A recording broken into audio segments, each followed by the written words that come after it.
How's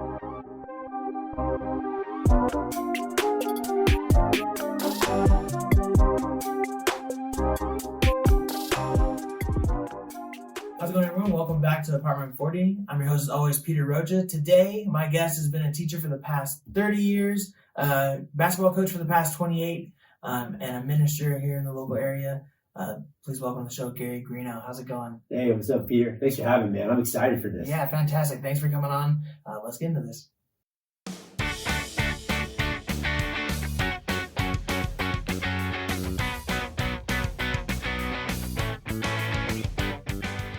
Well, let's start with just like who you are and what do you normally do, or what do you do? Gary Greeno. Of course, you know me as your math teacher from years ago, and this is my 30th year of teaching math. I'm a basketball coach for 28 years, and Peter, for the last 6 years, I've done a lot of motivational speaking, and wrote a book along with that, and just love helping people. Yeah, that's I've noticed that. That's what kind of drew me to bring you onto the show. Definitely your motivational speaking and knowing you back from school. Like I was telling some people that knew you and that I was telling them I was going to have you on the show. As I was like, it's crazy. I only had Mr. Greeno 1 year freshman year. At this point, that's like 10 years ago. Wow. Now that I think, that's crazy. Yeah, that's like 10 years ago. And I only had you for one class, 1 semester, 1 year, so 2 semesters. And I didn't play basketball. I didn't go to church, anything like that. So you were only in a very small portion of my life, and yet there's still things that or just mannerisms that you do, or like things about you that have stuck. And I was telling the other person, I was like, can you imagine how many people that have that same experience that he's like barely been a part of, but like still has an impact to this day? And so I was like, when I saw you doing motivational speaking, I was like, that's something he definitely needs to do. Because just the messages that you had in class were like top notch. Well, thanks, man. That means a lot. Yeah. And as a teacher, teachers always want to make a difference. And I've always said, I'm a math teacher, but I'm not really teaching math. I'm teaching students. Yeah. And math is just one of the things that I'm teaching. But, trying to touch students in different ways.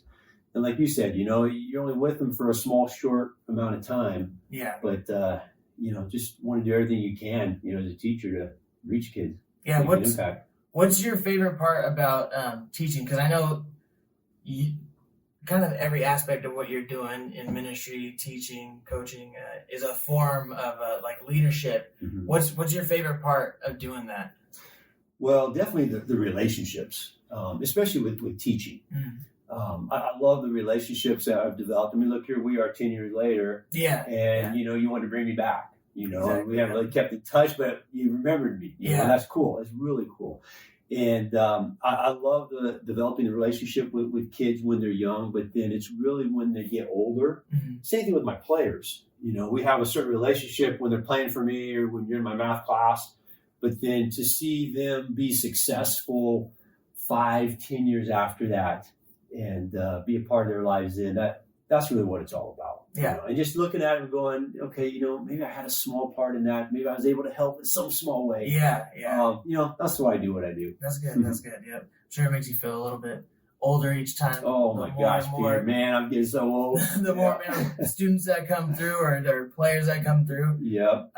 So have you only coached Lincoln basketball? Because I mean that's where we know each other. Yeah. So I started off coaching in Bakersfield. 30 years ago, middle school coach, and then just kind of bounced around a little bit. I've coached in the Sacramento area before coming to Lincoln, but I was at Lincoln coaching there for 14 years. Okay. And then how many years have you taught at Lincoln? So let's see. This is my 15th year at Lincoln, I believe. Okay. And so you've been teaching for 30 years. Yeah, 30 altogether. Yeah. Where's the other half of the career? Yeah. So let's see. I started off teaching and coaching in Bakersfield. Then went over to the Monterey area. Okay. I was over there. My first varsity coaching job was Carmel High School. And then, from there, went to coached a little bit in Santa Cruz at a college there. Nice. And then over at Folsom High School. Okay. I actually used to live in like Roseville, Rockland area. Great place. Yeah, it's lovely. Yeah, amazing up there. Yeah. So you coached at Folsom High, and then from there. And then after Folsom, I came to Lincoln. Okay, so just a quick little move down south. Fantastic. So you don't only do coaching; you also do ministry. What's that like? What's your favorite part about doing ministry, being a part of that community?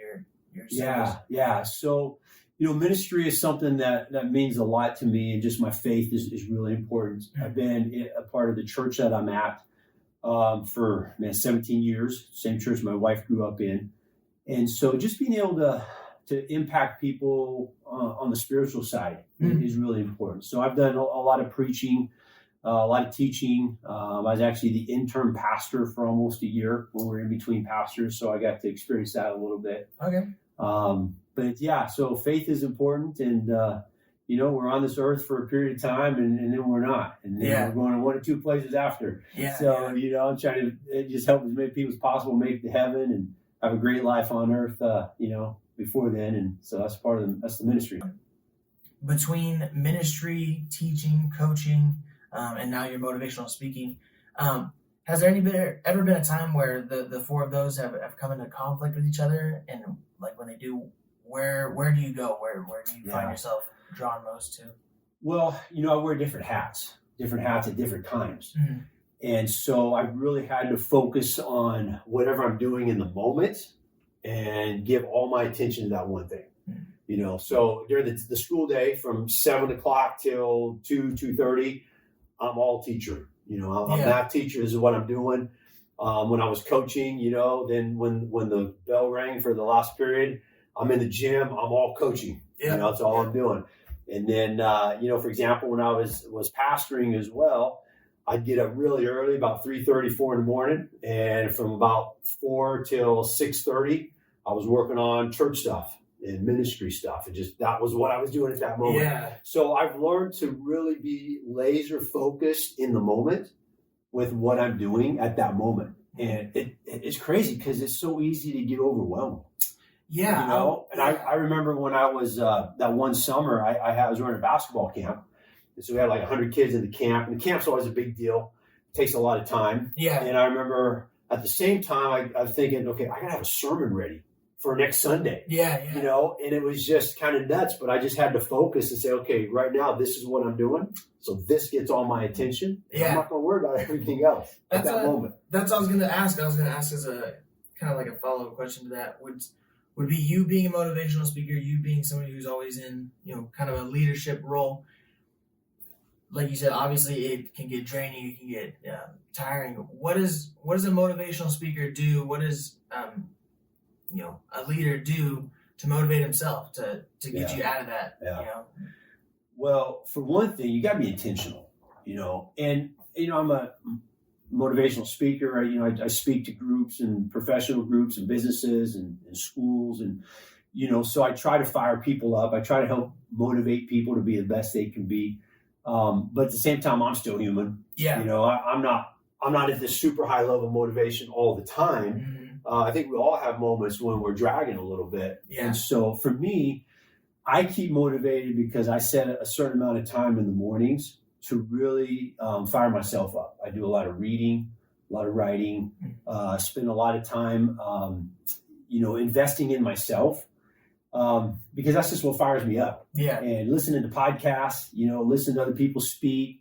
So I think it's really important to just surround myself and put into my mind those things that I know are going to lift me up. Yeah. So that's one of the main things that I do to keep myself going. But yeah, so you've been speaking for a while. What's your go-to motivator when you're trying to motivate someone else? Maybe like in the moment, or if you have something prepped. I'm sure you have a couple of things that you have in your motivational bag that you like to go to. What are some of those like quick draw ones that you have? Yeah. Well, so I got a couple of things. Like one of the main talks that I give is on teamwork. Mm-hmm. And so I'm, being a coach for all these years and being a leader and a part of different organizations, teamwork's huge. And so in the back of my mind, I'm always thinking team. Mm-hmm. And so for me, a team is motivating. And so I'm always thinking about, what elements of teamwork can I apply in my life?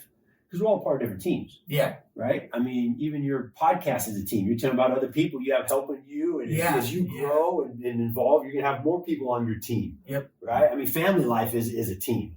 The school where I work at Lincoln, that's one big team. And so to me, the aspect of being a part of a team is really motivating. I can't remember exactly your question. Just something like that. Like you're saying, I was asking, what's your go-to motivational kind of topic or motivator that you go to? But yeah, you answered it very well. Like team aspect of it. Right. And so in the business world, the great businesses and companies, they understand they're a team. Yeah. And everyone has a role, and everyone has a job they have to do, and everyone needs affirmation. Everyone needs encouragement. Yeah. Right. Everyone needs to be held accountable. Everyone needs to know what the standards are and what's expected. Yeah. And so it's really fun to go into a business or professional group, talk to the sales team, and talking about being a part of a team. Yeah. And usually there'll be someone in there that's a sports guy. He played football or basketball in high school. And so, this coach comes in and talk about a team, kind of gets them fired up a little bit. And then there's people, who aren't really into sports, but it's fun to take those people and see them understand that, I am a part of a team. I have a purpose. I have a role. Yeah. And so it's fun to help everyone see how they, in their role and their part of the team, fulfill the mission of that organization. Yeah. What's the hardest part you would say about motivating someone? What's the hardest person you found to motivate, like that type of person? Well, you can't force anyone to be motivated. You can't force anyone to do anything. Yeah. Right. Everyone has to make their own choice. And I've gone to groups where I've spoken before, and there's people on the front row. They're excited. They're taking notes, and they're just eager to learn. Yeah. Right. And then you have people who sit in the back. Maybe they're forced to come, or they didn't really want to come, and they're just like, it's kind of like some students in my math class. They're just like, all right, teach me something. I dare you to. Yeah. That's just kind of their attitude, right? Yeah. And so no matter what I do, it really comes down to the choices that people make. So when I'm talking, that's a part of my message. You get to decide for you what you're going to do, right? It's not the circumstances that you're in. It's not the negative situation, the difficulties that you're in. It's the choices that you make. Yeah. And so when it comes to motivating people, really, to be honest, I mean, I really believe that only you can motivate you in the long term. Yeah. I mean, you can have external forces. You can listen to a motivational speaker. You can watch a YouTube video, listen to your favorite song. Get hyped up and be motivated for a period of time, but it's not going to last.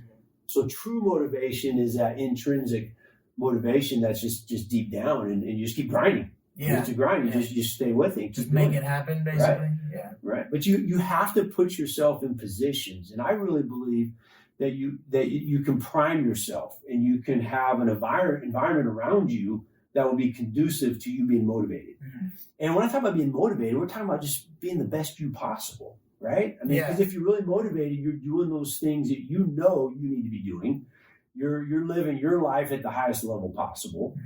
And you can't do that if you're surrounded by people that always bring you down, right? If you're surrounded by negativity. I always like to say, a boat is surrounded by water. Yeah. But it doesn't sink unless the water gets inside of it, right? It's the same thing as with us in negative situations. We can be all around negativity, but we're not going to sink unless it gets inside of us. Yeah, unless you let that affect you. Exactly. And so for me, I think we got to be around people that are going to lift us up and inspire us. And one of my favorite quotes is, you're the average of the 5 people you hang out with most.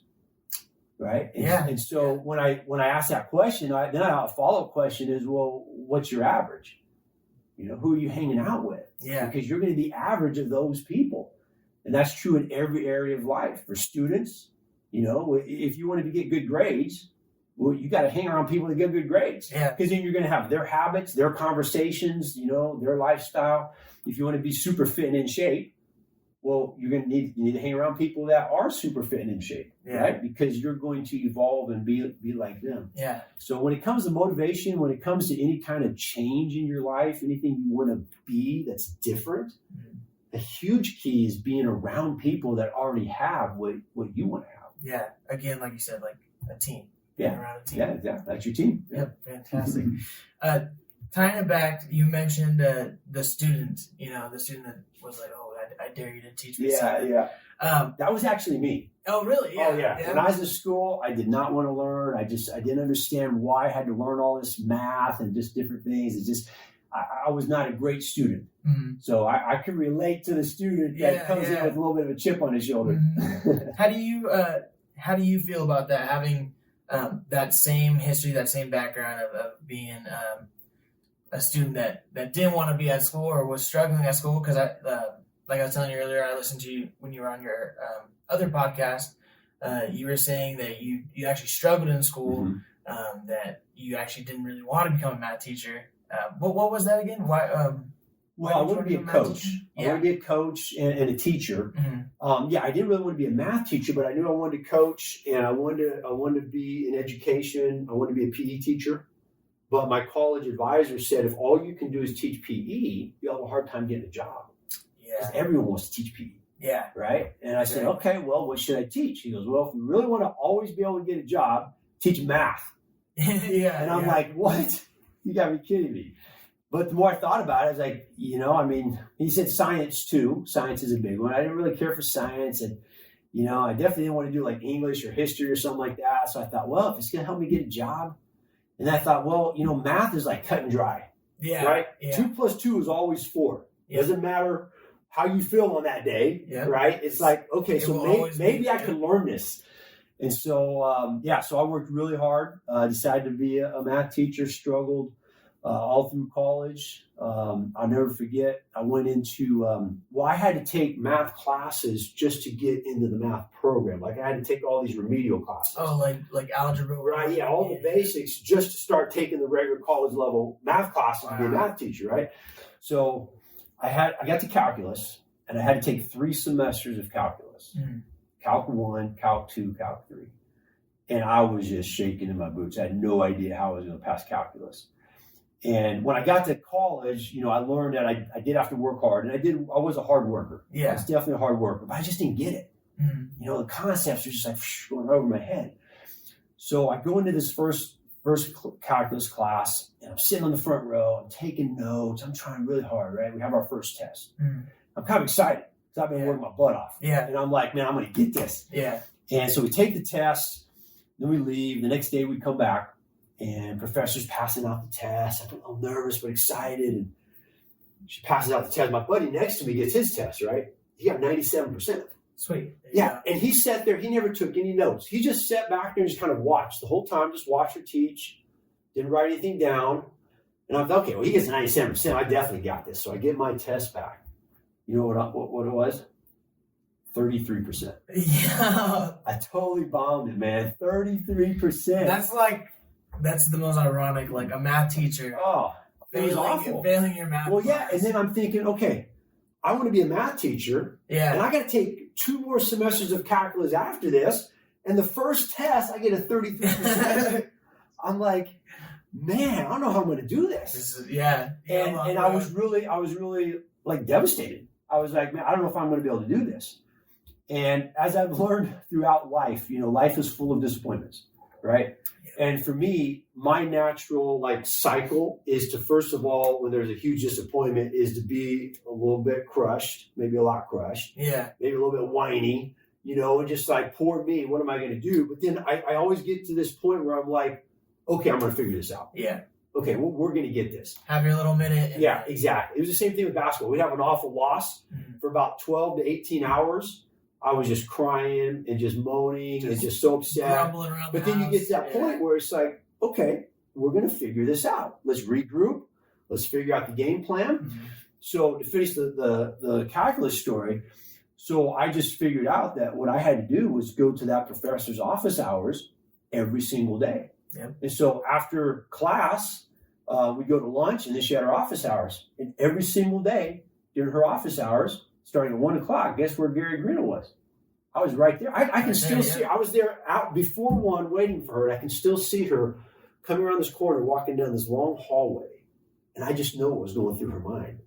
Oh, great. There's that Greeno kid again. But it was like every day I was there, and my attitude was, I'm not leaving until I learn this. Yeah. And I try to tell that story to my students in high school. I try to get them to understand that you have to take responsibility for your learning. You got to take responsibility for your success. Yeah. Right? I wasn't naturally gifted in math. I didn't just naturally, it just didn't come to me. I had to work my tail off. And I had to use the help of that professor. Yeah. But I did everything I possibly could. And I passed. I passed like with a C. And I got the rest of the calculus classes done. degrees, right? I've heard that before. It worked for me. Yeah. But anyway, the moral of that story is I had to work really hard. And so I think now that helps me relate to students who just don't get it, and there's students that just don't care and they don't understand, why am I learning this? I've been there. I get it. Yeah. But you got to do it. You want to get a high school diploma. Right? I mean, you don't want to, none of these kids, when you ask them, do you want to graduate or you want to be a dropout? Well, no one wants to be a dropout. Everyone wants to graduate. So you have to figure out what it takes, whatever it takes. If you have that attitude, I don't care what it is in life, whatever it takes, and you're willing to pay any price, you'll be successful. I think that's what is hard for people to get is when you say because when you hear that story, you're like, oh, well, I was there every day, I wanted it and I just made it happen. And it sounds like way too easy, too much of a fairy tale. It's like, oh, well, what do you mean? If you wanted it, you just went out and made it happen. And it's I don't think people realize how easy it actually is. As long as you just, it's easy, but it's hard. Yeah, it's the formula is easy. It's going to be hard work, but it's a simple path. Just follow that formula. And think about how many people start but don't finish. Yes. See, I had to do that for an entire semester. And what a lot of people do, whether it's studying like this story, or whether they want to lose weight or achieve any goal, is they start and they'll go for a day or two, maybe 3, maybe 4. Yep. And then what happens is they stop. Well, that's the same thing we were talking about. It. Yeah, but right before we were recording, we were talking about consistency when we were talking about the show and all that. And it's that's the same concept as keeping consistency. I mean, when I was going to start season 2 on this, I was coming off of a break. I really didn't want the stress. I was like, well, it was nice not having to, rearrange my whole living room and schedule people and call people and edit videos and make sure things are recording and powers are on. And, I was like, oh, that's nice. Maybe I'll just do one season. That's it. I was like, no, you know what? People liked it. There's a little bit of reliability. I got only 86 subscribers right now, but hey, it's going to grow. Yeah, those 86 are waiting for another video. And I was like, you know what? Absolutely, and it's going to grow. It's going to grow. And here's the thing. Here's why people quit. They don't see results. Yep. They don't see the results that they want. Right? If you went to the gym and you worked out and you did 30 minutes of ab work, and then you looked in the mirror and you're like, dang, look at that 6-pack. Well, you do your workout every day, right? Yeah. But you don't see it right away. It's day after day after day. And the real successful people understand you're not going to see results immediately. Yeah. And same thing with you, on the podcast. You might not get the views you want at the beginning. 86 subscribers, that's great. That's a great start. But if you just keep going, pretty soon it's 87, 88. Yeah. You just keep slowly going. Trickles and and I get so frustrated when I see people that have the potential to be so successful, but then because they don't see the results that they want soon enough, they just quit. They just say, "Oh, I can't do it." Yeah. Oh, you can do it. You just got to stay with it. Yeah. I think I saw it's your success could just be that next episode or that next speech you give or that next assignment you do. And there's a picture, kind of like a meme, I guess, but it was never quit because you never know how close you are. And it was one guy was digging. And he was one shovel scoop away from the diamond. Yep, and he just turns around. Exactly. It's oh man, exactly. You're right there. I think, Peter, so many people are almost successful, and to me, almost is such a sad word. Yeah. Because almost is so close. How many people go on a diet and almost lose weight? They set a goal and they almost reach it. Or they're in a relationship that almost works out, right? Just almost, you're so close. And they don't keep going. And to me, that's the key is you have to keep going. Yeah. And make almost is a sad word, Yeah. We don't want to be there. Well, that's the hard part about all the movies, all the big stories you always hear about the guy that took first place, or I think my favorite question I always like to ask people is who was the second place to last year's Super Bowl? Who was second place to 2015 Super Bowl? You can always name who won the Super Bowl, but you never really know, well, who lost, because, what was I think the saying is like, history is not written, or history is written by the victors.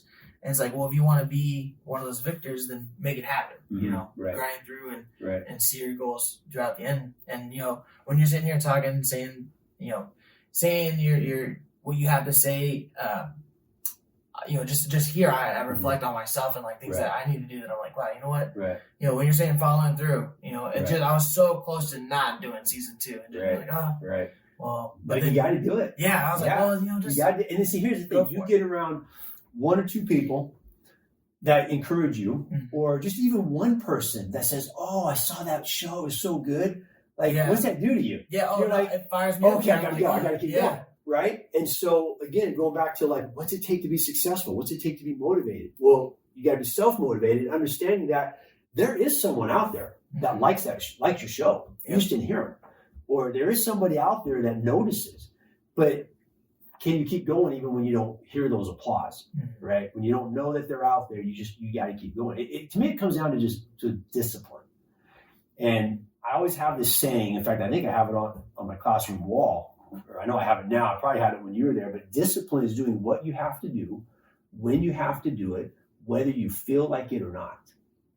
And see, most people only do things that they feel like doing. And if we only did what we feel like doing, we're not going to do a lot. Yeah. Right? But if we do what we have to do, when we have to do it, regardless of how we feel, regardless of anything else, just this is what I got to do, we're going to see results. Yeah. Yeah, absolutely. I mean, I like how you say, no matter how you feel, because I notice when I'm feeling down, or like when I'm feeling sluggish, or I don't want to do something, and I'm the kind of person that like, oh man, I'll push myself to the very limit. I'm like, you know what? All right, let me do it. And when I do it, that's even when I'm doing it, I don't, I grumble and I cry about it and I'm whining, but it just digs me out of the rut. It just drags me up out of whatever slump or hole I'm in, and like setting up for the show. I mean, it's a lot to move this stuff around, and there's a TV that comes back out here, and couches get moved. Yeah. And it's like, oh man, I could have done this at any point during the week or even yesterday, but I was doing it this morning before you were coming over, and I was like, oh man, I don't want to do that. And once I started moving stuff, I was getting it going. Obviously, I got music playing because I'm the kind of guy that needs to have something in the background going. But by the time I was halfway through, I was ready. I was excited. Right. I was out of my little funk, and I was ready to record another episode and get this show going again. Right. I think it's important too to understand that it's okay to be in a little funk. Yeah. Right. Sometimes we beat ourselves up, and then we snowball. We get in that funk, and then we snowball. It gets worse, and it gets worse, and it gets worse, and we never get out of it. Yeah. And I think it's important to recognize, okay, I'm a little bit of a funk. Okay, what should I do? Do I have a strategy to get out of it? It might be just as simple as putting on some music. Maybe just stopping, thinking about something else, reading something. Watching a video. But I think we have to get out of that. We have to realize we're in a funk, and then say, okay, I'm not going to stay here. Yeah. And another big thing is knowing what you really want, like seeing the end result. Like I know in your mind, you see a podcast and a YouTube channel of thousands of followers with like right. You all see kinds of stuff. I'm not having to use my phone. And you see it right. And so to me, that keeps me going. You get a little bit funked. You're like, wait a minute, no. I know what I'm shooting for. I'm not there yet, but I know where I'm going. Yeah. And by doggone it, we're going to get there. Yeah. Right? We're going to get there. So, okay, let's get out of this funk and let's get moving. Yeah. When you feel like you've gotten there, what's your big thing on like resetting goals? What's your next, what do you set your sights on, or what do you tell people to set their sights on? When I think back, my dad used to tell me, because my dad's a big talker. He likes to, obviously that's where I get it from. He likes to sit there and talk, and I could sit there and listen to him for hours and just not say a word and just absorb everything he's saying. And one thing he used to say when I was going to school or in high school, he'd be like, Peter, if you're shooting at a tree, right, and you want to hit the highest part of the tree, what do? I was like, well, you aim at the top. He's like, no. He's like, you aim higher than the top. He's like, because you know what? No matter what you do, that arrow's going to fall. You're going to lose a little bit of what you're shooting for. So what you need to do is aim higher, because you're going to eventually hit at least somewhere where you want to be. Mm-hmm. But if you're aiming at the top, you're gonna hit lower. You might hit the ground depending on where the tree is, how far your goal is away. So it depends on where you're aiming. And so I always wondered, well, what happens when I hit the tree? What do I do? How do you motivate people that are right there or about to hit their goal, and now they're like, okay, well, where do I go from here? Well, first of all, you're aiming, and that's good because a lot of people don't even aim. They just go through life. Yeah. They just drift through life, especially as they get older. And you'll find as you get older, it's easy just to get in this routine, this rut. Yeah. Right? Where you just kind of get up, you go through the motions, you go through the day, you get home, you're tired, you do whatever, you watch TV, you do whatever, go to bed, you get to do the same thing the next day. And before you know it, you're 30, 40 years old, and you're like, wow, I had all these dreams, I had all these things I wanted to do. So to me, first of all, you got to aim, right? You got to aim. You got to have something that you're shooting for. And then you got to have a plan, like, okay, how am I going to get there, right? And if you don't have an action plan, then your goals, your dreams, they're probably not going to happen. Yeah. So you have to sit back and you say, okay, this is what I want to accomplish. Okay, well, now let's back up. What are the steps that I need to do to make it happen? What do I need to do every single day to make it happen? And another thing too, Peter, is I think a lot of people sell themselves short. Is they feel like maybe they can't do something, a certain thing. Maybe it's not really possible for them. I love for the podcast here, you got your sights set and you're like, I can get there. I just sense that from you. Yeah. But a lot of people don't have that. A lot of people they put limits on themselves. I think we all deal with it. And I'm sure you've dealt with it. I've dealt with it, where we think we second guess ourselves. And maybe, we've had people tell us, oh, you can never do that. Or, we have limits that are put on us. And we have to break through those limits. And that's really important. I remember hearing a story where these scientists did this study with fleas. A little tiny flea. They put these little fleas in a jar. And, a flea can jump like 8-10 feet in the air. Yeah. And they put these fleas in a jar and they put a lid on it. And the fleas are jumping up and down. They're jumping. They're hitting their head on the top of the jar. Yeah. So after a little bit, they're like, okay, this isn't cool, hitting my head on the top of the jar. So they're jumping, but they stop just as at the height of the jar. Okay. Then the scientists take the lid off and let the fleas out. For the rest of their lives, those fleas will only jump as high as that jar. And I look at that and I go, okay, well, they were conditioned by their environment to think they could only jump so high. That limit's always there. Yeah. Right. But there's no limit. Yeah. But in their minds, they've been conditioned by their environment to feel like there's a limit. Yep. And I think for us, we got to understand there's really no limits. Yeah. There's no limits. You can do anything, especially in this day and age, with all that's available to us and technology and all the possibilities. There's no limits to what you can accomplish. Yeah. Well, and that's what I like that you bring up when you say environment, like bringing up studies that they say that humans are one of the few, if not the only animal or creature here that can manipulate their environment to suit them. You don't see polar bears making the Arctic colder so it can suit them. That's it's not happening. But humans are the only ones that can do that. And it's like you say those fleas are conditioned for their environment. People get conditioned to their environment, and it's unfortunate and a shame that they don't realize the power and the ability they have to reshape not only their environment, but therefore their entire life. Right. And the problem is we listen to that. And then we start telling ourselves the same lies that, oh, well, I can't do this. It's not possible for me. Yeah. We all battle that. And some people, like they talk to themselves negatively for so many years. Like they just think, oh, that's just it. I heard the other day that we have like 80,000 thoughts in a day. The average person, like 80,000. And 75% of them are negative. And so we have to be intentional about not speaking negatively to ourselves, but speaking words of affirmation, right? Speaking words of positivity, words of life to ourselves for what is possible. Yeah, that's it. That's got to break through that. It's funny that you say that, because another thing I always say I heard, because I can't pull out my cited sources, because I don't have cited sources, but I remember hearing that they say the memories that stick with you or that stick with human beings the most tend to be negative. You know, the human brain just has some affinity for negative feelings and negative situations for it to stay there, which I understand on like a primal survival basis. Like, okay, well, if that was bad, I don't want to do that again. Let me make sure I put a note that, hey, you know, when that happened, right. whether it made me feel bad or I was in a bad situation, you know, unfortunately your brain doesn't recognize, you know, oh, it's just this. Right. But yeah, you know, you hold on to those bad situations, those bad thoughts, and you know, like you're saying, it is important to make sure that you stay positive, and that's a conscious decision that you have to be making. Right. I think of when it comes to what's possible. I love the story of Roger Bannister. Roger Bannister was the first guy that ran a 4-minute mile. Okay. And for years, doctors, scientists, they said it was impossible for a human to run a mile in 4 minutes. No one had ever done it. And all the doctors said it can't be done. Yeah. And so no one ever did it. Can't be done. Doctors said so, right? All these official people. Yeah. Well, Roger Bannister did it. He ran a 4-minute mile. There you go, doctors.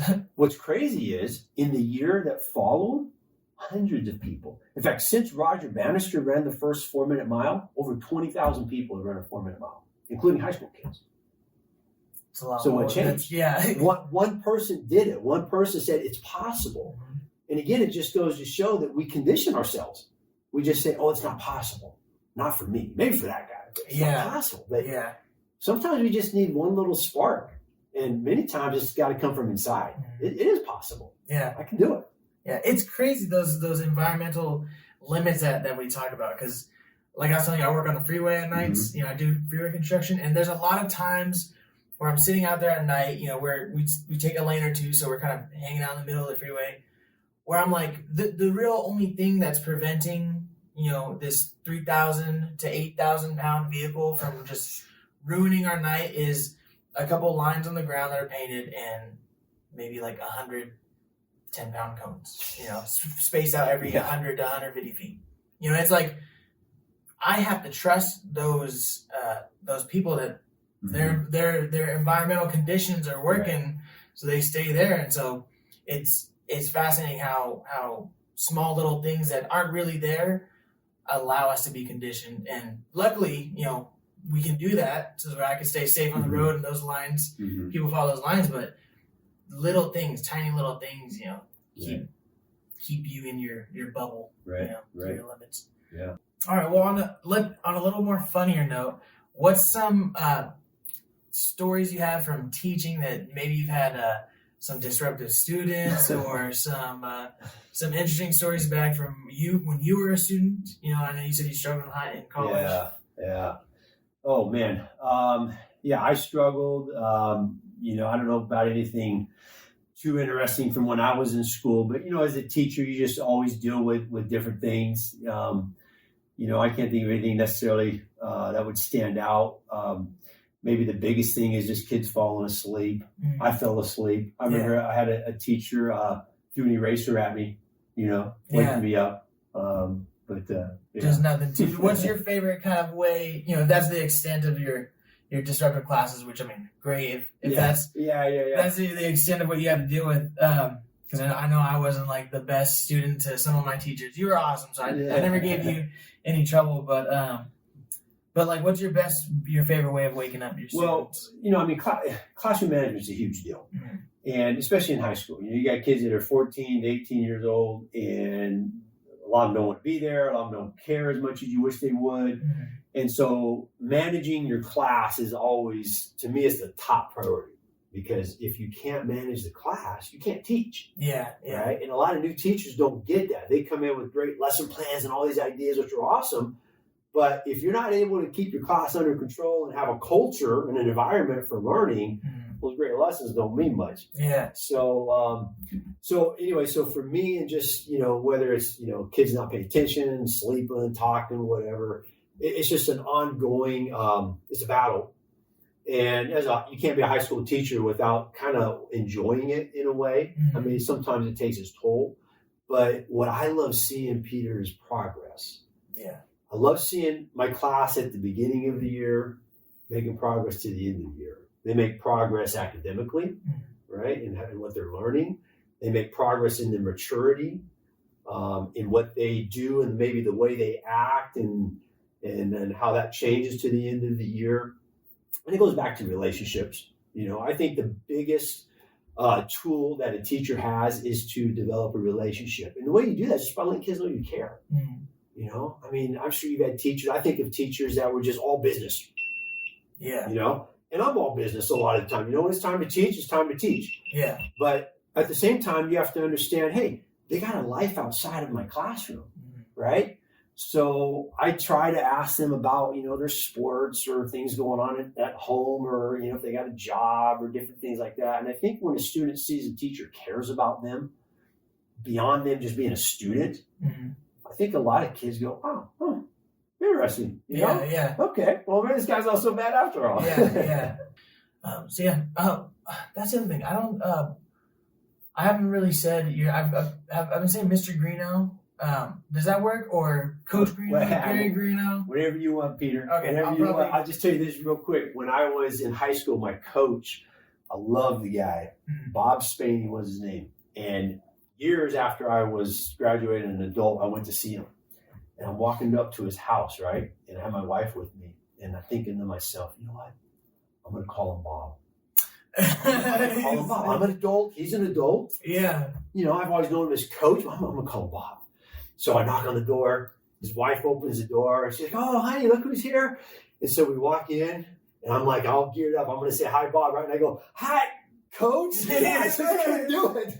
That's so funny. I couldn't do it. My dad says the same thing because my dad coached the Northwest Trojans, which is right, the Little League. Yeah, the Pop Warner football team. And so he coached there. He coached at Lincoln High, the freshman team for a year or two. So he's coached 12 years. So he's coached a lot. Right. But he says the same thing, like people will come to him and still call him Coach. Right. Or he saw one of his teachers, or his metal shop teacher from back in high school, and he was still he's like Mr. Greeley or something, whatever his name was. But I was like, it's funny. The other thing I was gonna say is I've always fumbled on your name too because I've had you as a teacher, so it was always Mr. Greeno. Yeah. But anytime I talk to my friends or anybody on campus, everybody called you Coach Greeno, even if they didn't play basketball. Yeah. I didn't play basketball, so he wasn't really my coach. I don't know. So. Yeah. Well, they kind of knew me as Coach Greeno. Yeah. And I think when you're at one place for so long, man, 14 years, you just kind of, it's Coach Greeno. Yeah. So whatever you want. So man. fantastic. Well, Coach Greeno, this kind of brings it to the end of the show. I want to thank you again for coming on and coming here and speaking to everybody and being on the show. If you have anything that's going on, you can let the people know. There's this camera, the center camera, right camera. You can let them know where they can find you at, how they can reach you, whatever you got going on. Well, first, thanks for having me on, Peter. Yeah, man, I just love being here. I love your studio. This is awesome. Thank you. And I already watched some episodes, and I'll keep following you. And I'm excited to see what the future holds for you. Yeah. Thanks for having me on. My website's GaryGreeno.com. I got a blog, and all my speaking stuff is there, so you can find me there. I'm on pretty much all the social medias, and my handle's Coach Greeno. So, yeah. Fantastic. Well, we'll add all those links in the description. Once again, thank you very much. Yeah. Thanks, Peter.